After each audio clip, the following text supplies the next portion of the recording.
Hi കൂട്ടുകാരെ, പുതിയൊരു വീഡിയോയിലേക്ക് സ്വാഗതം. ഇന്നത്തെ നമ്മളുടെ വിഷയം ചെണ്ടുമല്ലി അല്ലെങ്കിൽ ബന്തി, മാരിഗോൾഡ്. നമുക്ക് ഓണ സമയത്തോട്ട് നമ്മളുടെ വീട്ടിൽ നിന്ന് തന്നെ പൂക്കൾ എടുത്തിട്ട് നമുക്ക് അത്തപ്പൂവൊക്കെ ഇടാനായിട്ട് നമുക്ക് വെച്ച് പിടിപ്പിക്കാമല്ലോ. അതിന് വേണ്ടിയിട്ട് എങ്ങനെയാണ് വിത്ത് കറക്റ്റായിട്ട് പാകുന്നത് എന്നതാണ് ഇന്നത്തെ നമ്മളുടെ വീഡിയോ. അതിന് വേണ്ടിയിട്ട് ഞാൻ കുറച്ച് സാധനമൊക്കെ എടുത്തിട്ടുണ്ട്. നമ്മളുടെ ഈ വിത്തുണ്ട് കേട്ടോ, മാരിഗോൾഡിൻ്റെ ഓറഞ്ച് കളറും മഞ്ഞ കളറുമായിട്ടുള്ള വിത്ത് നമ്മളുടെ കയ്യിലുണ്ട്. ഹൈബ്രിഡ് വലിയ പൂക്കൾ ഉണ്ടാകുന്നതാണ്. അപ്പം നമുക്ക് വിത്ത് വേണ്ട ഇങ്ങനെയായിരിക്കും വരുന്നത്, ഇതുപോലെ ഒരു പാക്കറ്റിൽ. ഇതെല്ലാം തന്നെ ഇപ്പം ഈ പാക്കറ്റിൽ എത്ര വിത്തുണ്ടോ അത് ഫുള്ള് കിളുക്കുന്നതാണ്. അത് രണ്ട് രീതിയിൽ പാകും. ആ രണ്ട് രീതിയും ഇന്ന് കാണിച്ചു തരാം. അതിന് വേണ്ടിയിട്ട് ഞാനിവിടെ ട്രേ എടുത്തിട്ടുണ്ട്. നമ്മൾ യൂസ് ചെയ്തിട്ടുള്ള പഴയ ട്രേ ആണ് എടുത്തിരിക്കുന്നത്. അതുപോലെ തന്നെ ഞാൻ ഇവിടെ ഇപ്പോൾ എടുത്തിരിക്കുന്നത് ചകിരിച്ചോറ് ട്രീറ്റ് ചെയ്തതും ചാണകപ്പൊടിയും അല്പം മണ്ണും കുറച്ച് എല്ലുപൊടിയും കൂടെ മിക്സ് ചെയ്താണ് ഞാനിത് എടുത്തിരിക്കുന്നത്. ചകിരിച്ചോറ് കമ്പോസ്റ്റും വെർമി കമ്പോസ്റ്റും കൂടെ തുല്യ അനുപാതത്തിലെടുത്ത് നമുക്ക് വിത്ത് പാകാവേ. അപ്പം ഞാനിതിവിടെ നന്നായിട്ട് മിക്സ് ചെയ്ത് വെച്ചിട്ടുണ്ട്.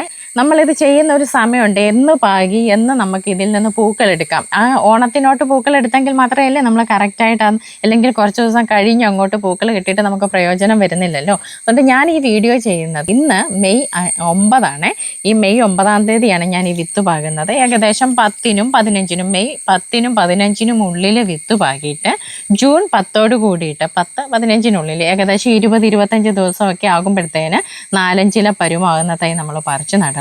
എങ്കിൽ മാത്രമേ അത്തം സമയത്തോട്ട് നമുക്കിതിൽ പൂക്കളായി തുടങ്ങത്തുള്ളൂ.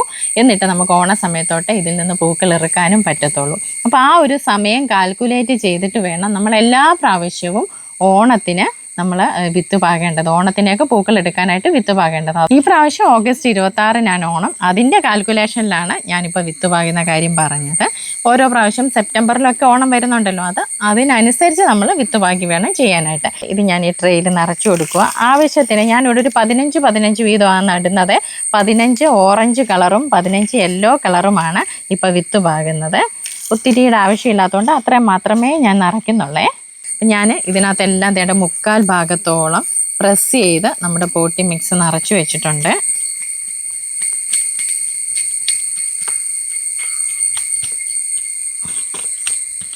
ഇനി ഞാൻ പറഞ്ഞല്ലോ, ഇത് രണ്ട് രീതിയിൽ വിത്ത് പാകാമെന്ന് പറഞ്ഞ്. ഇതിൽ ഓറഞ്ച് കളറിലേത് തന്നെ ഞാനൊരു ട്രെയിൽ മൊത്തം, മഞ്ഞ കളറിലേത് അടുത്ത ട്രെയിൽ, അങ്ങനെ പാകാനാണ് ഉദ്ദേശിക്കുന്നത്. അതാകുമ്പോൾ നമുക്ക് തിരിച്ചറിയാൻ പറ്റുമല്ലോ. നമുക്ക് എങ്ങനെയെങ്കിലും അറേഞ്ച് ചെയ്ത് ചെടിച്ചട്ടിയിലൊക്കെ വെക്കുന്നത് അറേഞ്ച് ചെയ്ത് വെക്കണമെങ്കിൽ നമുക്കങ്ങനെ ചെയ്യാനായിട്ട് പറ്റും. ഹൈബ്രിഡ് വിത്താണ്. ഓരോ വിത്തും കിളുക്കുമെന്നുള്ളത് ഉറപ്പാണ്. അപ്പോൾ ഇത് കണ്ടു, ഇതിന് ഒരു വൈറ്റ് കളർ സൈഡ് ഉണ്ടല്ലോ, അവിടെ നിന്നാണ് മുള വരുന്നത്. അതുകൊണ്ട് ഇത് മുകളിൽ വരുന്ന രീതിയിൽ നമുക്കിതിൻ്റെ ഇങ്ങനെ കുത്തി നിർത്താം. ഒത്തിരി അങ്ങ് കുത്തി നിർത്തണ്ട. അതേണ്ട ജസ്റ്റ് വെള്ള ഭാഗം മുകളിൽ വരുന്ന രീതിയിലാണ് ഞാൻ വെക്കുന്നത്. എന്നിട്ട് ഇങ്ങനെ വെള്ളഭാഗം മുകളിൽ വരുന്ന പോലെ നമുക്ക് ഇങ്ങനെ നടാം. വെള്ള ഭാഗം മുകളിൽ വരുന്നത് പോലെ നമുക്ക് ജസ്റ്റ് ഇതുണ്ട് ഇങ്ങനെ കുത്തി നിർത്താവേ. അടുത്തത് നമ്മൾ യെല്ലോ കളറാണ് പാകുന്നത്. അപ്പം ഞാൻ അതറിയാൻ വേണ്ടിയിട്ടാണ് ഇങ്ങനെ രണ്ട് രീതിയിൽ ഇത് ഇട്ടിരിക്കുന്നത്. ഇത് ഇപ്പം നിങ്ങൾക്ക് വിത്ത് പാകാൻ അറിയില്ലെന്നുണ്ടെങ്കിൽ ഇതിൽ 3/4 ഭാഗത്തോളം ഇങ്ങനെ കുത്തി നിറച്ചിട്ട് ഇതിനകത്ത് ഇങ്ങനെ അങ്ങ് ഇട്ട് വെച്ചിരിക്കണം. ഇത്ര ഇതിൽ മൊത്തം ഞാൻ അങ്ങനെയാണ് ഇടുന്നത്, കുത്തി നിർത്തുന്നില്ല. ആദ്യത്തേതിൽ നമ്മൾ മുള വരുന്ന ഭാഗം നോക്കി മുകളിലോട്ട് കുത്തനെ നിർത്തി. രണ്ടാമത്തേത് നമ്മളിങ്ങനെ അങ്ങ് കിടത്തി അങ്ങ് ഇടുക. അതിങ്ങനെ നേരെ അങ്ങിട്ടേ.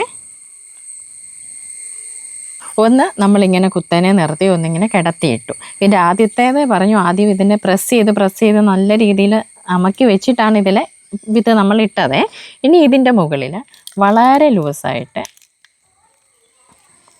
ഇങ്ങനെ പോട്ടി മിക്സ് നമ്മൾ വിതറി കൊടുക്കുവാണ്. പ്രത്യേകം ശ്രദ്ധിക്കണം, കല്ലും കട്ടയൊന്നും ഇതിൻ്റെ മുകളിൽ വന്ന് കിടക്കരുത് കേട്ടോ. മുകളിൽ ചകിരിച്ചോറ് കമ്പോസ്റ്റ് തന്നെ ഇങ്ങനെ വിതറുന്നതാണ് ഏറ്റവും നല്ലത്. ഒരു രീതിയിൽ ഇതിൻ്റെ മുകളിൽ കല്ല് ഒന്നും വരാൻ പാടില്ല കേട്ടോ. ലൈറ്റായിട്ട് ലൂസായിട്ട് ഞാൻ ഇതിൻ്റെ മുകളിൽ ഇട്ട് കൊടുത്തു. അപ്പോൾ നമ്മൾ വിത്ത് പാകിയതിന് ശേഷം പ്രധാനമായിട്ടും ശ്രദ്ധിക്കേണ്ട ഒരു കാര്യം വെള്ളം ഒഴിച്ച് കൊടുക്കുന്നതിനാണ്. ഇത് ഇപ്പോൾ നമ്മൾ വളരെ ലൈറ്റായിട്ട് ഈർപ്പം നിലനിൽക്കുന്ന രീതിയിൽ വെള്ളം സ്പ്രേ ചെയ്ത് കൊടുക്കുകയാകാവുള്ളൂ. വെള്ളം കുത്തി ഒഴിക്കരുത്. ഒരുപാട് വെള്ളമായി പോയി കഴിഞ്ഞാൽ വിത്ത് ചീഞ്ഞു പോകും. അതുപോലെ കുത്തി ഒഴിച്ചാൽ വിത്തിനിളക്കം വരികയും ചെയ്യും. അപ്പം കറക്റ്റായിട്ട് വേര് പിടിക്കുകയില്ല.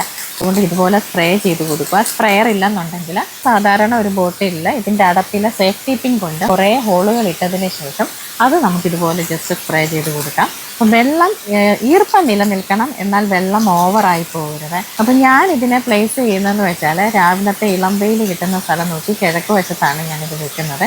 അന്നേരം വെയിലിൻ്റെ ഒരു ചെറിയ ആയിപ്പം കിട്ടുകയും ചെയ്യും. എന്നാൽ ഓവറായിട്ട് വെയിലടിക്കുന്നതും അതുപോലെ മഴ കൊള്ളുന്നതുമായ സ്ഥലങ്ങളിൽ വെക്കരുത്. അത് പ്രത്യേകം ശ്രദ്ധിക്കണം.